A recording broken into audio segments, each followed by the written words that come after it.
প্রিয় দর্শক মণ্ডলী, আমরা এখন আছি গ্রামে আছি বাগিবাড়ি, কিন্তু এখানে দেখেন আগুন তাপাইতেছিল সবাই। বয়স্ক দুজন লোক আছে, তাদের কাছে আমরা কিছু জানবো।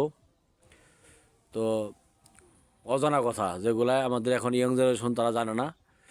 তো আগেকার দিনে উনি বলতেছে অনেক অভাব ছিল। হ্যাঁ, আমাদের সম্পর্কে জেঠা জেঠা আগেকার দিনে কি অনেক অভাব ছিল? 16 টাকা কেজি আটা ছিল, 16 টাকা কেজি। আচ্ছা আচ্ছা, যে সময় এই যে আপনার যে বুরু ধান আসে নাই, না, সে সময় এক কানি অথবা এক পাখি জমিতে কতটুকু ধান হইতো? কারণ কতটুকু ধান হইতো? 2 মণ ধান হইতো।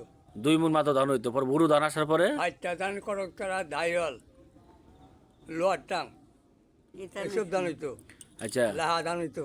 বুরু ধান আসার পরে কি দেশে অভাব দূর হয়েছে না? তখন ওই দেশের যখন বুড়ো ধান আসছে তখন আর অভাব নেই। আচ্ছা, এই অভাবটা দূর হয়েছে। বুরু ধান মানে আমরা ইরি ধান বলতে বুঝি, এই তো? আচ্ছা আচ্ছা, যাই হোক, এটা দেখেন বড় গুরুত্বপূর্ণ কথা আমরা জানতে পারলাম। আচ্ছা, সবাইকে ধন্যবাদ।